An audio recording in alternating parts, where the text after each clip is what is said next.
Hello, creepies and crawlies out there. Welcome to Fear and Trembling with Horror, the podcast that brings you all things horror into conversation with philosophy, theology, religion, literature, everything through the lens of everything, because we're talking about horror and life. I'm one of your hosts. My name is Jared, and I'm proud to be joined with my good buddy Ryan. Our basis for friendship started off with the horror film. And today's episode is another film in our Exorcism trilogy. We started with The Exorcist. We went to The Exorcism of Emily Rose, and now we're entering our other favorite, The Last Exorcism. And it was one that we watched together several times because it was just, it's good. It's good fun and it's good terror. I think it's a sermon. It's good fun. I think it's a sermon. In fact, I tell people this movie's a great sermon, perhaps better than most things you hear in a pulpit. Let's Agreed. Give an overview to this one. So Patrick Fabian plays Cotton Marcus, who's a Louisiana-based preacher, Pentecostal preacher. His dad had him preaching when he was a kid. Probably unwise to do because he got into the performance and the adulation, and faith did not have a root hold. And by the time the movie picks him up, he's doing a documentary, which is really kind of a mockumentary.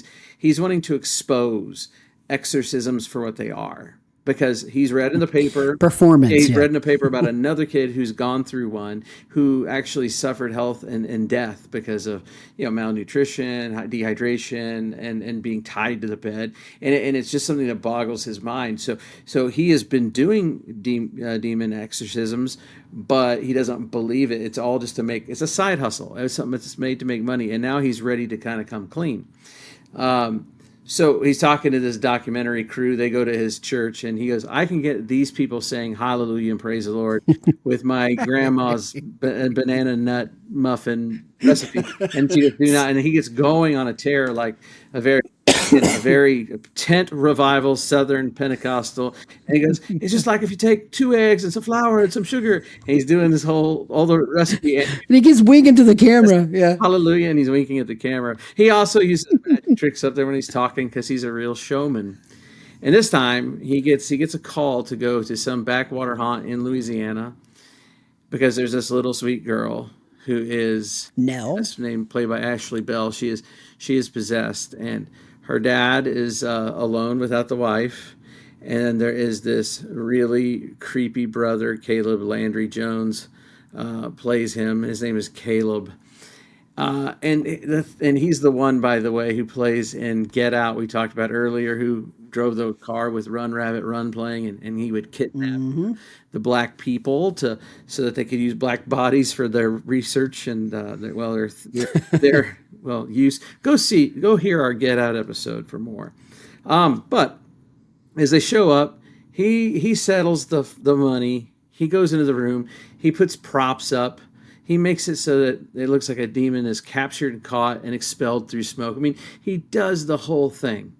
Takes his money, and he's happy to leave. He pronounces that this girl is healed, and he thinks this is basically it's like a placebo. She's going to start acting right now because she had this intervention on her.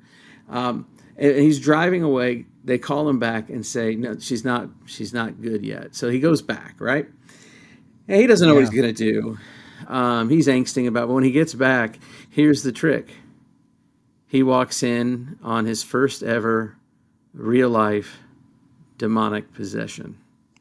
And then it becomes the question becomes, what will you do with that? It's real now. Yes, it's a very real moment. Little girl Nell does creepy body stuff like all the possession movies do. She bends in ways she shouldn't. She's so sweet, but then she screams like a PCP laden giant bodybuilder crazy man. And the dad wants to help her, and at some point he thinks the dad and them have been abusing her sexually. He knows something's gone on wrong there. And along the way, she starts drawing pictures. And he finds these pictures. There's a picture of a big ball of fire and him holding up a cross to it, like the back silhouette of a man. Now, this will have spoilers in it, no doubt. So he commences to do battle with the devil. And I think there's a lot of journey here of going from disbelief and skepticism right down into belief in something's going on. So much that he's got Yeah. to do more and do some investigating and provide support for the family. So at some point, he goes into town to the local church that has a local church youth group that Nell and them like to go to. Mm-hmm. The people there, they know the family, they're supportive, but they don't give much information. It's kind of a creepy man and a creepy wife who kind of run this like a little Southern Baptist or Methodist church in the countryside, and he goes back. Not that those Baptists and Methodists are bad. We love you. No, I'm just saying what it looks like. Yeah. Yeah. So then he goes back, and Or creepy, I meant. he goes back, and there's a point along the way where the mockumentary ends because it's getting so real. The silliness and the mocking stops. What continues now is just a documentary of him trying to figure out what to do and watching this girl become something that he's never seen before. She is not simply epileptic. She's not psychotic. She doesn't have psychosis. Yeah, she's not acting. She's not acting. And she's doing things that are not natural for the human body. Any more on the overview that you want to pick up on? No, I mean, I think that's it. It's interesting that it was where they lived was thought to be like a place for like voodoo and stuff like that. Like, were they not warned in the very beginning about about being careful in that area? Yeah, I mean, the brother doesn't want him around at all. Mm-hmm. At all. Yeah. The brother actually, throws crap at his car, and he's scary. He's an eerie-looking, weird guy, which he is in Get Out as well. Yes. Not to be a third grader or not, but Nell asks Marcus. She's manifesting Abelum. She asks him if he wants a blowing job from her, and no, I don't want one. At that point, he doesn't think she's possessed. He thinks she's just messed up, right? And along the way, you find there's even more drawings, and there's a drawing they're gruesome. There's one where a person is being beheaded with a grass scythe, right? And so all along the way, he's deepening in his work, and as he comes back, because he thinks this girl's got has been treated in certain ways. He goes back to try to help save the day, and no one's in the house. It's very, very eerie. Very eerie. And there's terrifying noises in the woods, and he goes out there, and there's a huge fire, and it's ritualistic in nature.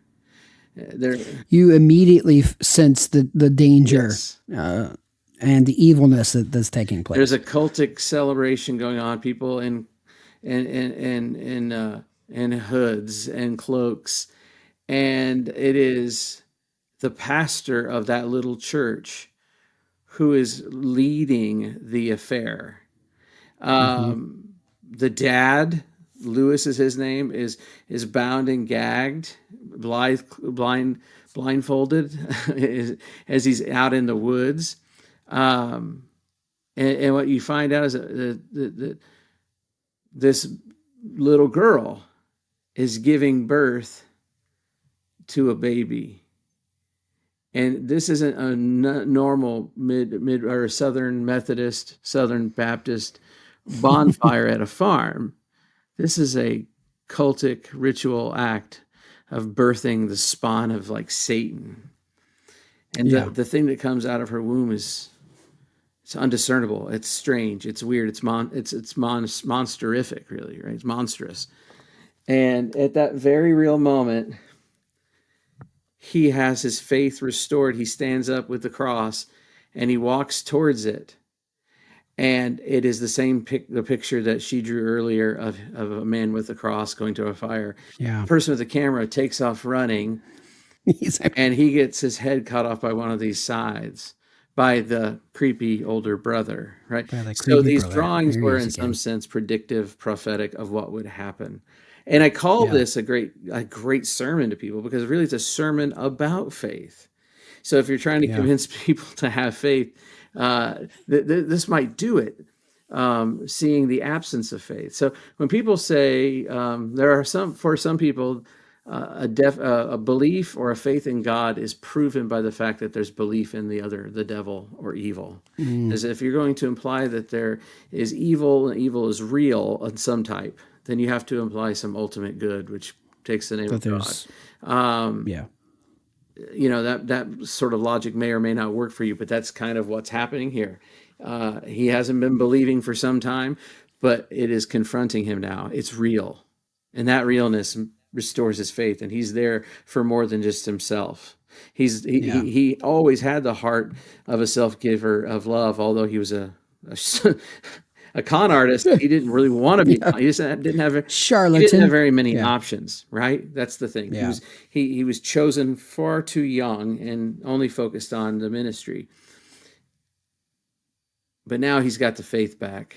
It's restored, and he goes and he gives himself over, just like he was in a way giving himself over just to help a girl he thought was troubled. Yeah. So it's a very startling end, and we say it has to be found footage film because the cameraman's dead. Yeah. Yeah. And he falls to the ground. So someone had the camera and the video or whatever. Yeah. Someone had it. Someone had to. Well, now the found footage part, he watches. That's how it ends, correct? It ends with the camera there on the ground. Yeah. Because he showed him walking out with the cross. Yeah.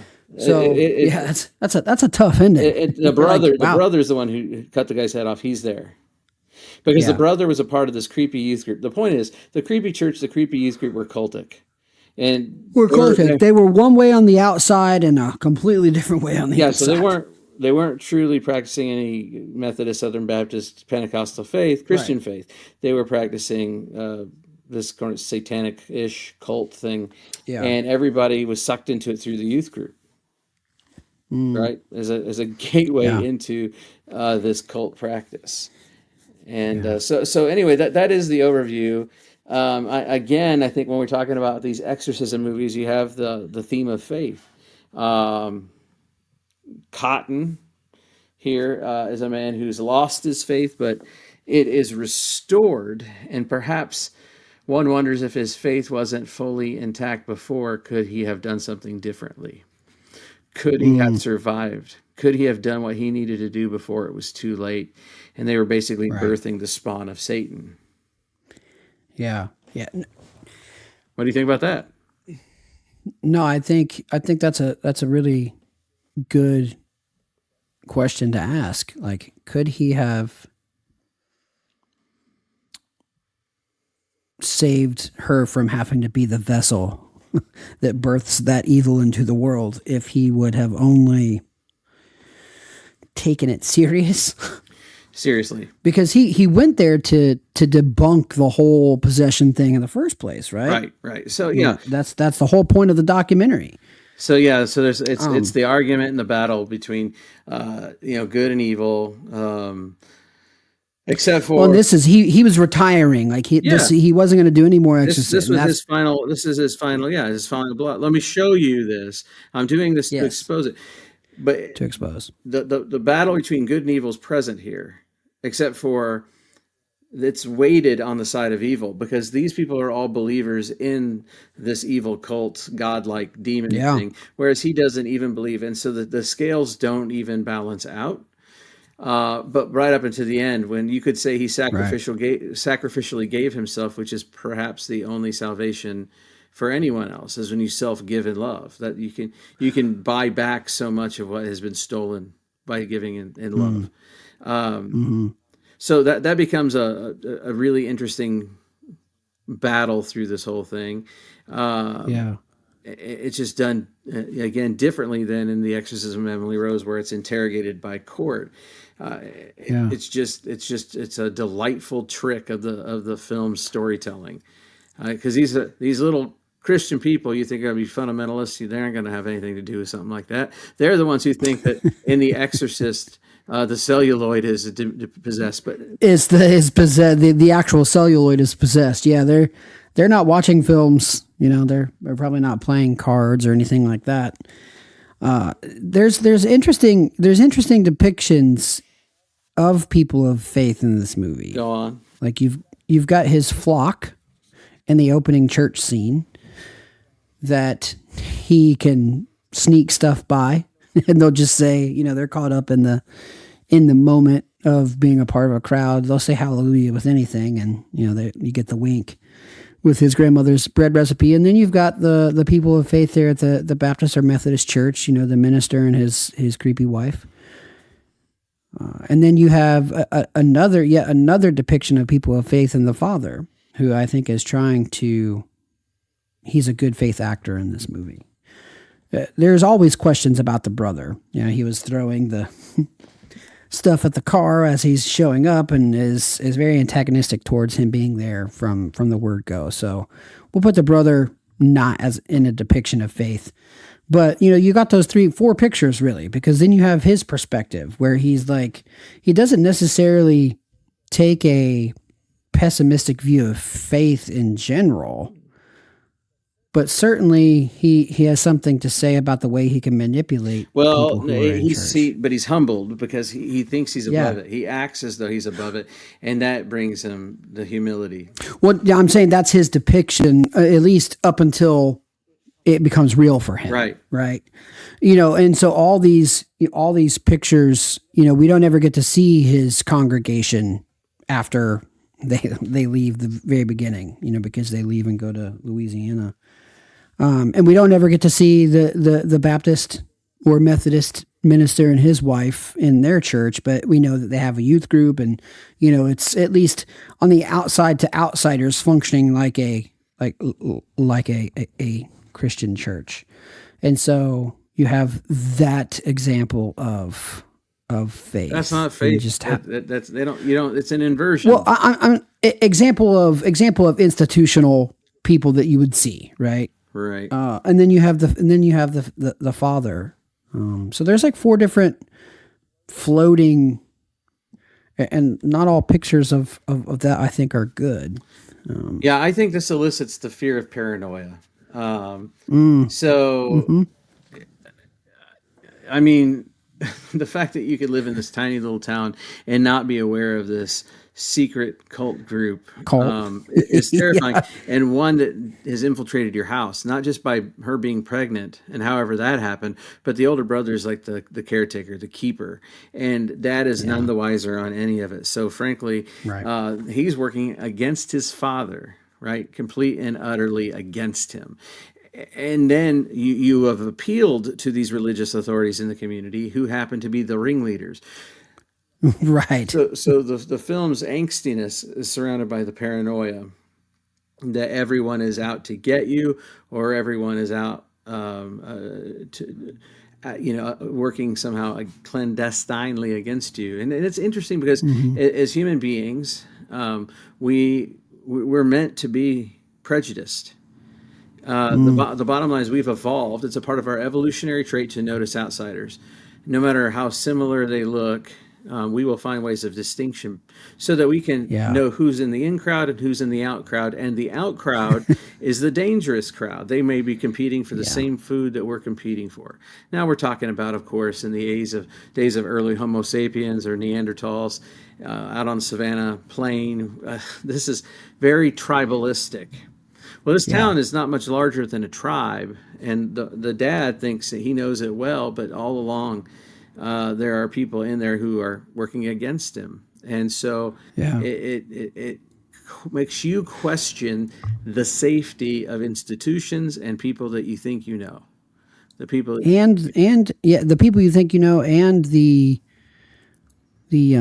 effects of guilt in the end. Like if he didn't know what was going on and this paranoia is there, I think he was still struggling with the loss of his wife and holding on to trying the father, right?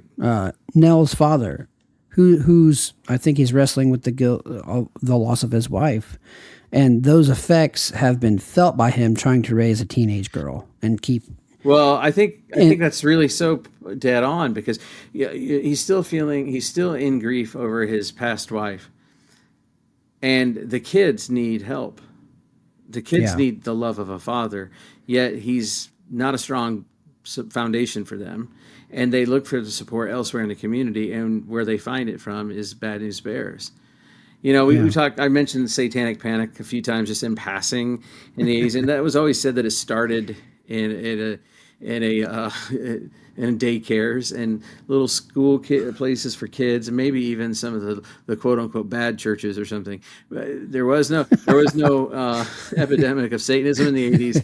This was all based on kind of a hoax and poor assumptions. Uh, yeah. but some of the fears that it elicits is the same fear that's here.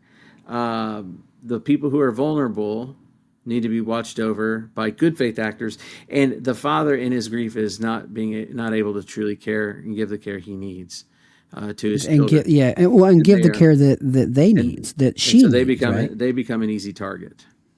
Yeah, and that's easy targets. Yeah, the vulnerable need to be taken care of by good faith people, which ironically is what the minister is setting out to do. And I watch all these documentaries on real cults. I mean, they could even have Christian bases or yoga bases. They're not demonic or anything like that.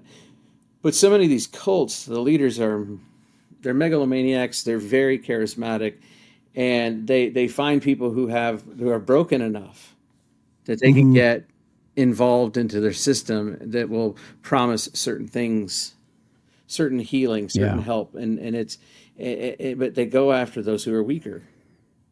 yeah, And in this movie, they've gone after the weaker, they've possessed the weaker, and I guess when the pastor shows up, he is also of the weaker in mm, terms of faith, yeah. in terms of his process of caring for kids and stuff. It's not, but in faith, it's weakness that only grows into strength. Um, but Right, when confronted with the realness of the events that are taking place. Yeah, there are some things that are so gruesome that it's hard to walk away with faith. There are stories written by so many people in who suffered in a prison camp during the Holocaust, who walked away from their theistic beliefs because God, how could a God allow that? Then there's another Right. response. People who've come out saying, "Look at that cross there. That is Christ, and Christ was with the people in Auschwitz, for instance." And you have Right. like Moltmann and Pannenberg have this Mm. theology of hope that comes from that, like the radical identification of a God with the down and outs, to the point of even the down and outs who are being treated as cattle To to those who've slaughter, been right? forsaken, yeah. Sorry. And, Not and just then the forsakenness you have of those places. Some Jewish belief. It's really been made into a thicker commitment of faith after the suffering. So it does several different Mm. things. When you look into the face of evil, Kierkegaard's got this paradox. When you look at the cross and you see Jesus, who is bloodied and wounded and dead, and you say, "There's God," the two, you walk away. And by the way, that's horrific. It's horror. Yes. Calvary Yeah. was horror. Okay. And you Yeah. say, "Well, that's God." And the two responses are: one is to accept in faith, or the two is to walk away offended. Mm. And so we can look at things that are horrific and walk away offended, um, and maybe reorganizing our priorities, or we can walk Yeah. away with a greater faith, more emboldened with courage and hope. I imagine that's how people have encountered the bombing of the World Trade Center. Some people, or the plane crashes at 9/11. Some people look at that and say there is no purpose to life, right? It's all Right. meaningless. Or a lot of the Yeah. new atheists say that all organized religion leads to violence, and it's a very black or white kind of response. And then at the other time, there's people who look in the face of that rubble and they see oddly hope and a Mm. reason for courage and a reason for boldness. Now, the pastor, what's his name? Oh, Cotton, which is interesting. A famous pastor named Cotton Mather was a Puritan pastor in Massachusetts who was part of the Salem witch trial stuff. He looks at the face of this ugliness, and he has belief. Yeah. And that belief does not end in moral action only. It ends in true transcendent action of self-giving love, self-sacrificing love. Holding the cross. Which is the ultimate Interesting, symbol of self-sacrificial love. Yeah. Right? Yeah. So he gives his life for goodness. He gives his life for the girl. He certainly knows as he's going to confront that he can't do anything because it's clear that this is some sort of demonic baby. Yeah. And he's out of his depth. Yeah. So what's he and gonna do? he walks there into that situation holding the cross, the symbol of God's reconciliation and God's response to all things evil, or God's response to all things that separate one's self or creation's self from God's self. That's a lot of selves. There's this ancient church father. I can't remember the name. I'll look it up because I should know it off the top of my head. But who is arrested for his faith? He's going to be put to death. And he writes his friends, his followers, or his compatriots, and he says, "Don't try to stop them. Don't try to save me, for I have yet to become a human." And for him, he won't be fully a human until he dies for something. Until he dies for his belief, until he dies for something, dies for the others. Then he's fully human. And John Baer, the philosopher theologian out of he's English, and right now he's at the university. He writes about that story in his book. Yes, but he's in the University of Aberdeen in Scotland, and he talks about reading through Irenaeus and others that when it says in Genesis 1:26-28, "Let us make mankind in our image," we tend to think humanity's done being made. in the creation myth, that's done. At the very first, humans are done. Well, he then reads them to say, some of these church fathers to say that it's on this day in front of the Jewish people of Jerusalem and the Romans that Pontius Pilate, the Roman governor, says in Latin, "Ecce homo," behold the man, or behold the person, behold the person, the people, the human being. Behold the human being. And when Jesus is then after that on the cross, he says, "It is finished," and people and they assume that it doesn't just mean his life. Like, it's kind of a no duh comment. Yeah, I mean, when he's dying, but what does he mean by "it is finished"? Well, according to Baer, through Irenaeus and other church fathers, Jesus is finished the work of humanity. That the highest expression of life that gives humanity meaning is self-sacrificial love, handing one's life over for the good of someone else. It is to give others flourishing life. And that is what it means to be a human being. Yeah. That's it. Haven't thought of it that way. Well, I don't think that the movie makers know anything about this except for that. Intuitively know that one of the most profound things you can do is hand yourself over for someone. And in the face of all this, he ends up turning as one who has belief. So it is a profound sermon. It's an evocative movie. It's creepy. It's scary. It has days on end that the pastor's there, not just this one night of bad exorcism stuff. It's like he's there in the days, and there's breaks to go searching out answers and things. It gives you enough respite and reprieve from the horror. Only to lead you right to the place where apparently the demon already knew it was going, to the death of the people who came along, and the death of the father too. The dad does as well. And then for that to be, it's that moment when he grasps that cross and steps out of the darkness into the light of that, of the flames. It's a very powerful moment where, all that struggle that you felt to that point until it got real for him, I think you feel that as the viewer, that you see his sacrifice for what it is. Like he's made that determination to go help her. So here's a question. Does this movie present, in its narrative, does this movie assume or suggest that good wins? No. No, because of how the final frame ends up. The final frame is with the camera tilted over after some dude got his head chopped off with a scythe. Scythe. So we don't know what happens. We assume what happens to the minister. We assume that he doesn't make it. But does that loss imply a total loss? His soul is redeemed. It's saved, if you will. Well, I'm certainly thinking that he lost his life. I mean, I think I think he at least came to that faith. So whatever happens to him after he dies. So evil wins. It certainly seems that way.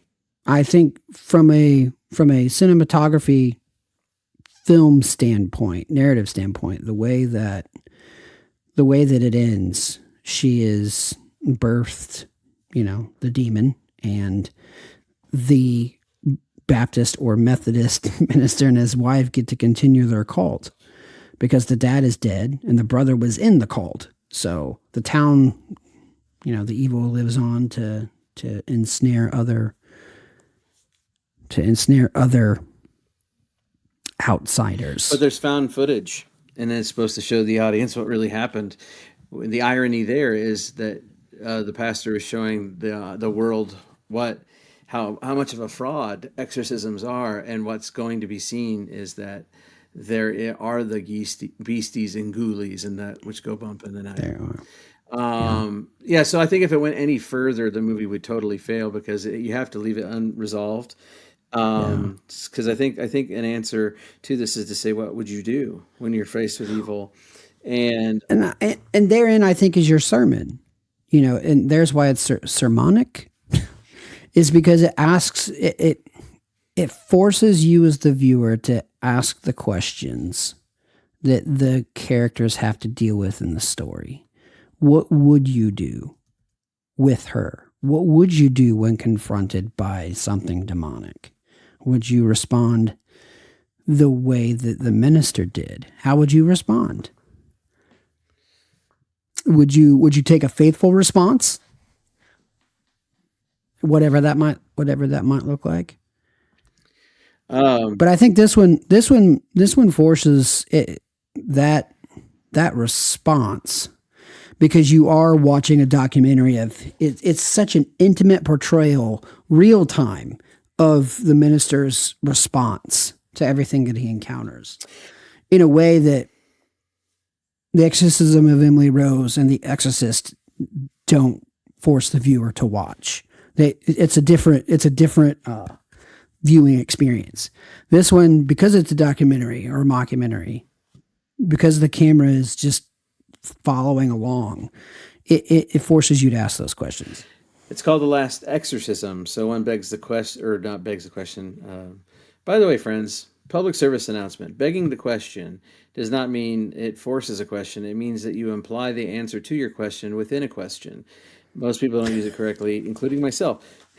So it makes me ask the question, is it the last exorcism for the pastor in the story who obviously dies, or is it the last exorcism that happens, period? Because this could be the spawn of Satan coming to actually obliterate the world, bring chaos to reign over everything. I think it's the first one. I think it's the first one because I think it's the first one, but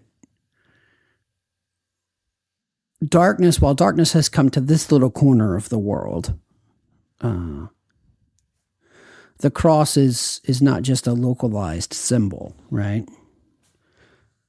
So I don't know if it's the last exorcism, period. I don't think it is. Although I guess if the devil was trying to be incarnate, he would pick a place in Louisiana out in the middle of nowhere. Well, uh, Because I've been there in August and it's hot. yeah, I've been there too with you. If hell And is a place of flames, and whatever. yeah, don't pick on the people from Louisiana. Uh, No, no, I love them. it is interesting that they use the mockumentary style because yeah, it's almost like you're taking the point of view of the camera, so you get to be in the action with, and that lets you hang on to your incredulity, Mm, and then it, as best as it can, forces you to ask, what would you do if you see the same thing? So it does try yeah. to, again, with the sermonic bit, put yourself inside of the story. There, Yeah. Are you bailing like the cameraman did? Or are you going to go after him? Are you going to go out? Are you going to make the minister not be alone? Because he wasn't alone while he was watching all that. right. He got up to walk, to walk and to stop and to fight. And the dudes that were with him were like, I'm out. Well, we So create you don't have a choice. You have to go with the camera, as we right? say, you create the each generation each creates the horror it needs. We make the monsters up that we need, and all that. That's been said by different people in various ways. Uh, what is needed here? I think what is needed is to confront viewers with a choice. What will you do when faced with Mm-hmm. disorder, chaos, with evil? Will Evil. you run Yeah. away? Will you look away? Will you Because expose? it's not a matter of if, but when. Whether it's institutional evil, right, encountered by those masquerading as Baptists or Methodists, Right. Poor Baptist Methodist. or charlatan TV evangelist preachers. What do you do?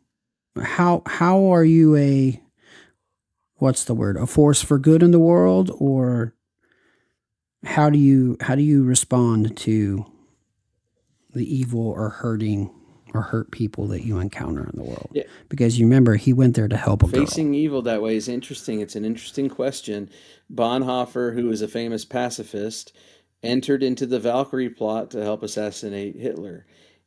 He just could not. He drew a line, and Hmm. and because of that, he was found out. He got put into a concentration camp, and it was one of the last orders Hitler made was for him and other traitors to be killed, even as he was about to commit suicide in a bunker with Eva Braun. Um, Bonhoeffer was a wildly pacifist until that moment. That's how he decided to act. The Twin Towers get bombed, and we have a culture that says, in the Western world, says we're going to fight, we're going to be evil. And I've talked about this before. Well, then you have to start with yourself because uh, what is evil? What's defined inside and out. Thomas Halik, a philosopher, psychoanalyst, says, the only way to reason with terrorists, because there is no way. The fear that they instill in us is I mean that's where they win, right? So Yeah. You prove their point, right? the only way, he said, is perhaps we should never let the victims die. And it's not just by reading names, it's by showing their faces and telling their stories. And when you let someone hear the story of a person's life and experience it in its fullness and richness as much as you can, you give that abstract name or person a story, a A life that is story. supposed to be dignified and led to flourishing like your own. Mm. That's another response to looking at like a significantly gross evil. I find it incredibly insulting that we see video footage of Ahmaud Arbery and George Floyd and others, and because ideologically we are fans of police and law and order, we have to find our way of staring and looking at that is to make excuse and justification. Excuses. Um, Excuses and justification. Yeah. can you support the police and also be critical that the methods that we do policing might not work? I mean, it's like not in our world. It doesn't allow us to think that way. Or, but No. we have. But that's an evil too. Being forced to look at things in terms of untenable options. That's an evil. That's an evil use of logic. And so will we look into the face of it and dare boldly to be courageous and go forth into that long night, go forth towards the fire, right? Not the fire of Yeah. purification either.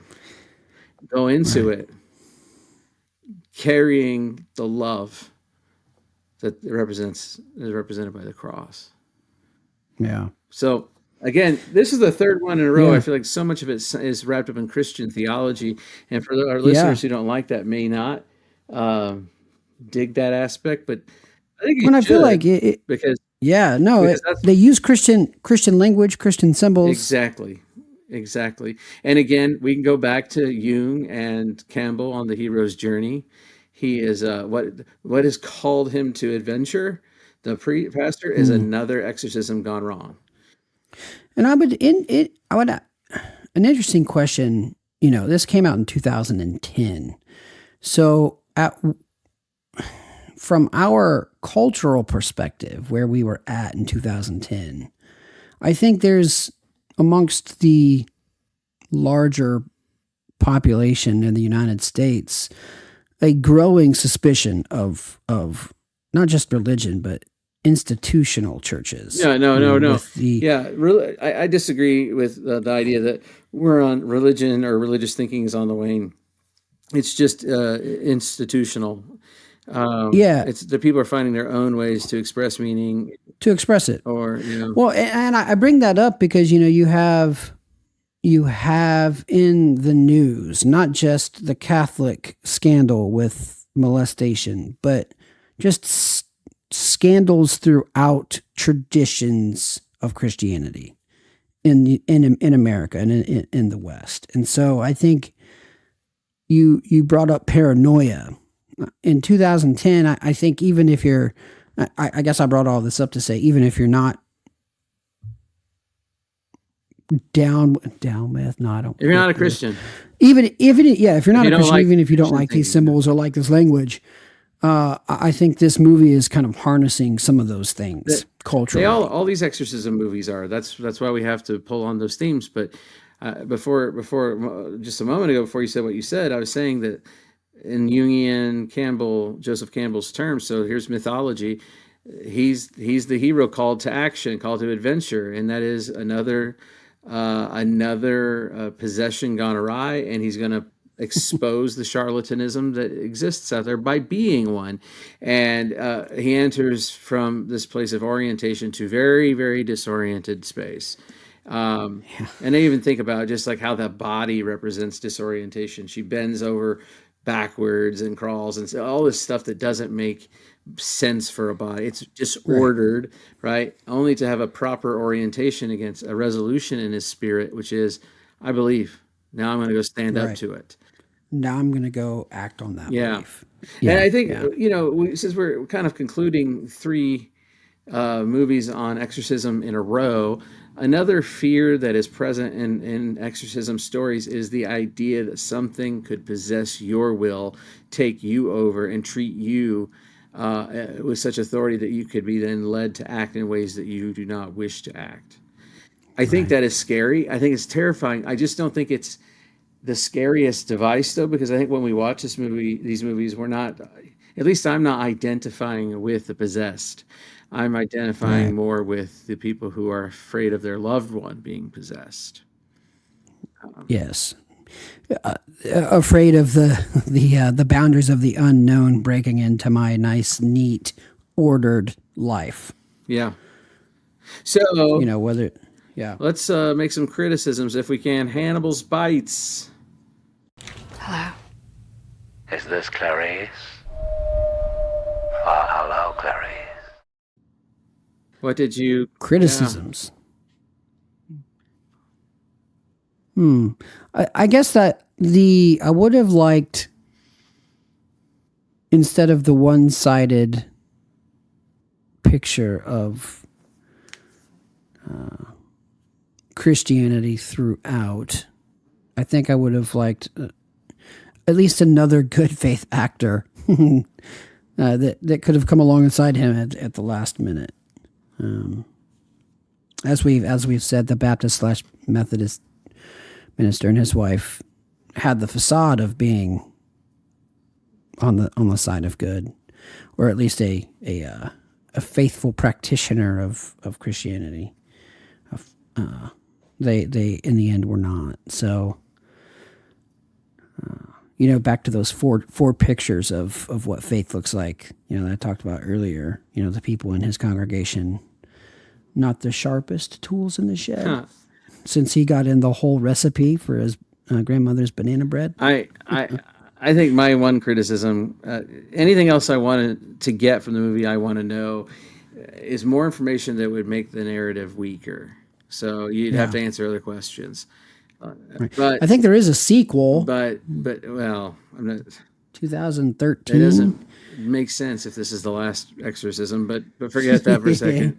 Grab bags for cash, cash grabs. So, it follows Nell. But the thing I would say is that his tradition is a Pentecostal or charismatic tradition in the South. Yet his the way he presents outwardly with that, and then there's the mixture of symbols. The Walking Dead would do this too. The Walking Dead, when they entered into a church, it was very much a low Pentecost or a low Protestant church. So it wasn't ritualistic. It wasn't ornate. It was very lower liturgy. I say lower on the candle. Business-like. But there was a Catholic church, and women were wearing veils like in pre-Vatican II. And so it's mixing its Christian traditions. I think just a little bit more research into what a Pentecostal exorcism would look like would yield. It's different than this, very much so different than this. And but anyway, I think otherwise it's really well done. It mixes the right moments of levity. It mixes the right amount of comedy. It's not like a horror comedy or anything, but I think it's the most overt sermon of these three, in terms of an actual sermon. I think they're all sermons. Yeah. They're all meant to arouse a new attitude toward life. But I think The Exorcist is the granddaddy best possession film. I like The Exorcism of Emily Rose, and then this one to follow as unique takes on it. And it's quite a treat to watch, if you could say that about a movie about exorcism. Any final words? You when you say that, it makes me think of that time when I was watching. I was at the conference that I spoke about last episode. And we had just got done watching Scott Derrickson. It was at the Image Journal put on the Glenn workshops, and we had just got finished watching I Saw the Devil, which hopefully we'll get to that on this podcast. But it's a very bloody film, revenge-based film, and I think spaghetti with red meat sauce after that. And so when you said that, watching movies like this for fun, Mr. Derrickson had said something to the effect of only a true horror fan could watch that film and then come out here and eat spaghetti, with red meat sauce. I'm like, I'm hungry. What can I say? Yeah. that just made me laugh. Well, only me. Well, as you said before, my friend, that we watch horror, we create horror to contemplate on dying and dying badly. It's to account for the truth that not all deaths are good. We will all die, and some of it is worse than others. And so it is a way that grounds us to our human finitude, our human contingency upon others and other ones, and the earth itself for our survival.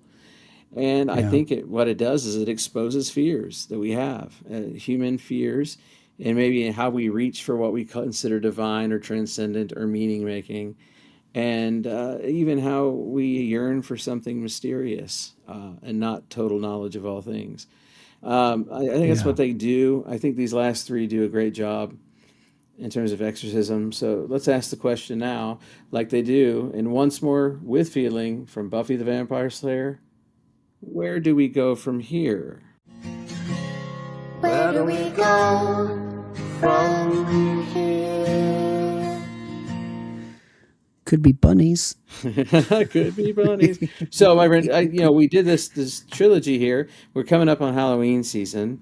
I don't know that Yes. we have any pick. Do you have any that you? I don't think we have any pick, but we've got in the theaters, we got the Exorcism Believer coming out. It's a new David Gordon Green's trilogy. What will be a trilogy, like a direct sequel to The Exorcist. Okay. Should be intriguing. But yeah, I don't know if I have any films off the top of my head. I was thinking about reflecting on Netflix's miniseries, Midnight Mass. Midnight Mass. I can tell you what we're not watching this Halloween season. I can bet, but tell everyone what it is. Halloween 3, Season of the Witch. That's right. No thanks. No more of that. And if you happen across articles on the interwebs that say it would be a good horror film were it not for the name, Because it doesn't have Michael Myers. just no. Just no. Stop. Stop the insanity. So we've talked Because about. that's the pretext that we watched that film under. Oh yeah. We talked about doing a couple both- vampire flicks in a row. We might Yeah. be doing Fright Night and the horror. There's some horror comms, Army of Darkness. If you have Dale one, Tucker versus Evil. listener, if you have one, Cabin in the Woods. well, I want to do Cabin in the Woods when we also do Burning Man. But friends, if you have a recommendation for what you want to hear next, let us know. We might also have a few in between episodes where we get some friends on here and talk about why they like horror films, or what movies they like and why, or what their favorite Halloween candy is, and just we prepare ourselves for all the merriment of the season. Candy corn. For now, Candy Corn, it's me. It's Ryan, signing out. Sweet dreams. Don't wake up at 3 o'clock in the morning. Oh, you will.